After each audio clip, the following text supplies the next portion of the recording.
Hi class, in this video I am going to go over the instructions for essay 2. The first essay was a literacy narrative and this is an argumentative essay, so they are completely different when it comes to purpose and also genre. For the literacy narrative, you had to write basically a story that focused on reading, writing, or language, and it had to have some sort of meaning or purpose. For this essay, you're supposed to pick a topic that is debatable and you're supposed to choose a position and then provide reasons and evidence that support that position. So like I said, they are very different, and this essay is also going to require that you do some research. So the first step in this essay is that you choose a topic. Now you have to make sure that the topic is an argumentative topic. Basically what this means is that it should have at least two sides. It could be complex enough that it has more than 3 sides or 2 sides, but for the most part, it should have at least 2 sides. And you want to make sure that you avoid topics that are a matter of opinion, lifestyle, faith-based, or facts. Now, obviously, facts cannot be argued because they have been proven to be true. However, when it comes to matters of opinion or lifestyle, some people think, oh, well, I can try to convince others. But the truth is that opinions sometimes cannot be swayed with evidence or logic or anything like that. For example, if your favorite color is blue, pretty much there's no evidence that we can provide to make you like the color black. It's just a personal preference that you have. So one of the differences between an argumentative essay and a persuasive essay can be opinion-based. However, an argumentative essay is based on evidence. So that's why you don't want to have a topic that's opinion-based, because like I said, opinions do not necessarily rely on facts and evidence. Like for example, an opinion-based essay would be arguing that soccer is the best sport out there. Again, this is opinion-based, and you could provide reasons that say soccer is, the most profitable sport out there. It has the most fans, but even all those reasons wouldn't sway a person because they don't like soccer. They prefer another sport. So topics like that are opinion-based would be more suitable for a persuasive essay, not an argumentative essay. Now, if you did want to write about something related to soccer, like let's say that's something that you are very interested in, a topic could be something like female and male soccer players should be paid equally. That would be an argumentative topic because that's not based on opinion. You could go ahead and provide evidence that supports that position. Also, when it comes to lifestyle, like for example, I've had students who sometimes want to write an essay saying that everybody should become a vegan. That's a matter of lifestyle, and again, you could provide all this evidence that would support that a vegan lifestyle is healthier, but again, people's lifestyle is based on their own preferences and you cannot really change that, right? So try to avoid topics like that says somebody should do something with their life or that something is wrong, because it is subjective, meaning it depends on the person's opinion, lifestyle, views, things like that, and evidence or facts are not really going to change that. And the same goes for topics that are based on religion and faith. Everybody has a different religion, everybody has a different faith, so you can't assume that everybody's going to agree with the reasoning that's based on your own faith. So you want to make sure that you don't pick topics that are based on faith or religion. So moving on, I suggest that you visit the Opposing Viewpoints database because that has a list of topics that are very suitable for this essay. So if you click here, it's going to take you to this guide. Now, this is from our library, so if you are opening this up in an outside computer, it might ask you to log in with your credentials. So this is called Pick a Side. So these databases deal with issues that have more than one side, and they list the opposing viewpoints, but if you can't find a topic here, then you can definitely go ahead and visit these other two and you might be able to find a topic there. So I really like the opposing viewpoints because, like I said, it has a list of issues. So this is what I was talking about. If you are accessing the database from outside of the school, it's going to ask you to sign in. So all you have to do is type in your .nmsu, your @nmsu.edu username as well as your password. So once you sign in, it's going to take you to the opposing viewpoints. What I really like about this one is that it has very up-to-date issues. As we can see here, this show barely premiered, and they are talking about this topic in terms of digital media. So there's a lot of different topics like fast food. If you want to see the list, you can go ahead and scroll down. It tells you basically the ones that are more recent, the ones that have been updated. As you can see, a lot of these have been updated recently. So they have the most up-to-date information. A lot of these are updated based on what's going on in the world. So if there's like a hot topic going on with like fast food, it'll update it. But if you want to see a complete list of the issues, here we go. Here's the complete list of the issues. So obviously not all of these are going to lend themselves to an argumentative topic, but some of them are. So fast food tends to be new, so we can go ahead and click on that and see what they are saying about fast food. So here we have something interesting, right? Because it talks about the calorie and nutrients. It also talks about how ultra-processed foods may contribute to cognitive decline. So it's covering a lot of different topics in terms of fast food. Now, something that I thought of that also is related to fast food is the artificial intelligence, right? A lot of stuff has become automated. Like we don't have, like if you go to McDonald's, they don't even like ask you to order with a cashier anymore. You just order at a kiosk. So if that's something you're interested in, that's something that you can maybe write about. Or the minimum wage. The minimum wage seems to be a topic that is related to a lot of different other topics. But let's say you want to write about minimum wage, they do have a page on that. So you would just scroll down and you would click on minimum wage. Now, obviously, minimum wage is a very clear topic, right? Either you're for it or you're against increasing the minimum wage. So a topic like that is very easy to find the argument, right? Either increase it or lower it. Now, if you look at this page, it has all the sources, right? It has 19 academic journals, 207 audio sources, 5 websites. Now, one of the things that you want to make sure you do is that if you go to Google and look up information, you have to make sure the sources are credible. We are going to learn about evaluating sources online, but we're going to do that later on in the semester. So for now, I would suggest to pick sources from the database because these are credible. These websites have been checked by the library, so we know they are credible.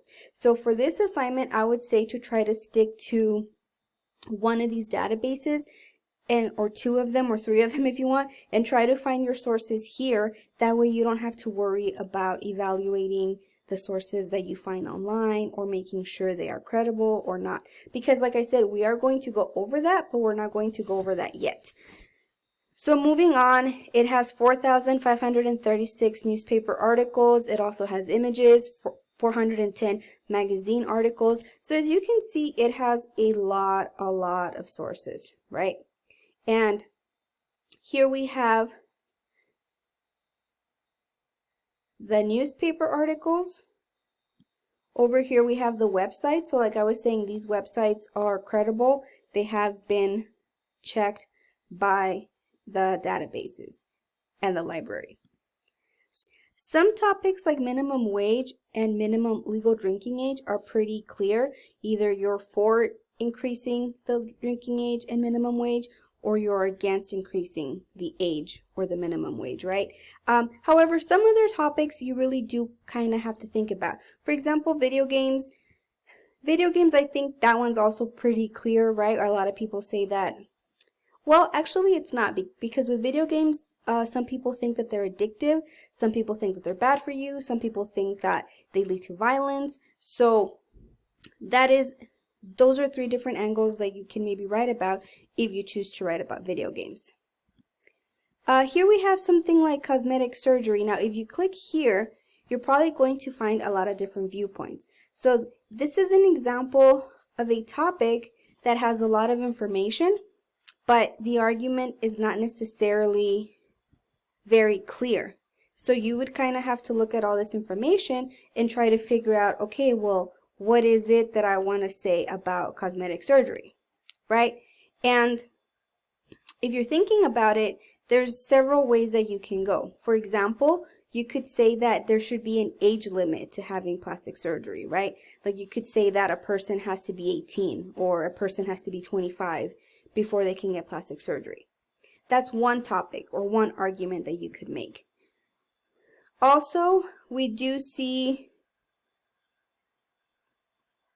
here they have like an FDA calls for new warnings for breast implants. So maybe that could be another argument, right? Where you talk about how there should be stricter regulations for plastic surgery. That could be another argument. Another argument that you could possibly make is that social media is having a negative impact on body image and things like that, right? Which is leading to a lot of cosmetic surgery.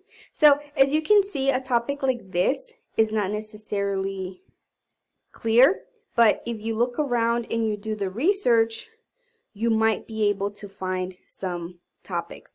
Now, something that I recently came across was a story that was about this woman. She was a plastic surgeon, and she was on TikTok, and she would do dance videos when she was performing surgery. And needless to say, she was more worried about doing dances, and she ended up botching some surgeries.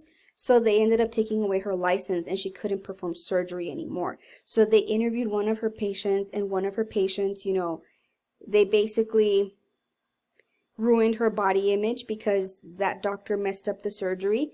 And when they asked the patient, why did you pick her? She said, because I saw her on TikTok and I liked her vibe, and that's why I went with her. So if that's something you're interested in, maybe you could write about something like that nurses and doctors should not be allowed to post anything from a hospital on TikTok or other social media apps. Something like that could be an argument, right? Because now, like with that doctor, she was actually posting dancing in front of like the patient when the patient is on anesthesia and things like that, right? So if you're interested in that story, you could definitely make an argument that they shouldn't allow doctors to be posting stuff on social media. So again, there's a lot of different topics that you can argue. It's all about finding what the argument is going to be, right? So here's a lot, and if you can't find anything here, definitely go ahead and check out the other databases that are available, because a lot of these have topics that, again, are two sides. That's why this library guide is called Pick a Side. So moving on, after you've chosen a side, what you want to do is you want to start developing your topic, right? So you want to make sure that you go over this PowerPoint, and basically what this PowerPoint does, it shows you that you pick a topic, but your topic is not your argument, right? For example, if you pick junk food, that's your topic, but what's going to be your argument? So to develop an argument, you have to pick a question. Should junk food be banned from schools? Then the answer to that question becomes your thesis. So everything in this PowerPoint is sort of like the beginning stages of your assignment, right? None of this is going to go in your essay, but you need to kind of go through it to make sure you have a good thesis that's actually going to go in your essay. So this is sort of like pre-writing. First, you have to narrow down your topic, because junk food can be very broad, right? It can be something like, should schools ban junk food? Should you not be able to buy should you not be able to buy junk food with food stamps? That's another argument that you can make, right? Should healthy food be cheaper than junk food, because junk food tends to be cheaper than healthy food? So those are definitely like three arguments you can make based off of one topic. So this PowerPoint is going to show you how to narrow it down by creating a prompt and then creating a thesis. Once you've done that, once you have your thesis in place, your thesis is basically going to be your position plus your 3 reasons. in one sentence. That's your thesis. And we do have some more, we have another PowerPoint and some other information that goes over thesis statements. So you can definitely look at that for more information. After you've done that, you want to make sure that you do research and you want to find at least 2 articles that are relevant to your essay. You can find other sources like books, but for this I want at least 2 articles because you're going to have to summarize one of those articles for a writing exercise that we're going to have. Once you've done your research, you have your thesis, you have your reasons, then you can go ahead and write your essay. So to avoid having people write the essay the night before and things like that, we are going to create an essay outline as part of a writing exercise. So keep that in mind, that whenever we create the outline, that's just basically like a map to help you organize your essay and to help you keep track of the points you're making in your essay. As far as the format, this should be about 2 to 3 pages long, and you should use 12-point Times New Roman font or 11-point Calibri font. And you want to make sure that it's double-spaced. Now, typically, we are going to write essays in APA style, but we haven't gone over APA style yet. So for right now, all you have to do is focus on signal phrases. And the chapter 3 of They Say, I Say has really good information about quoting and signal phrases, right? So instead of having a citation, all you need to do is make sure you give credit to the author. According to Smith, 85% of people agreed that junk food should be banned from schools. That's a signal phrase, right? And you can even quote it if it's a direct word for word quote. You want to make sure you put the quotation marks. And then remember the quotation sandwich. The quotation sandwich says that you should explain the quote, right? So if you put a quote, make sure you explain it. So the quotation sandwich says introduce the quote. So you're going to introduce the quote with a signal phrase. You're going to put the quote, and then you're going to explain the quote. So you don't have to cite the quotes or any of the sources you use in APA style, but you do have to give credit. And you want to make sure that you put signal phrases, because if you don't put signal phrases, Turnitin might flag it as plagiarism, and we don't want anything to be plagiarized. So this concludes this video. Please let me know if you have any questions, and like I said, we are going to be working on this during several weeks, and we're also going to have some writing exercises that are related to this essay. So if you have any questions along the way, please let me know.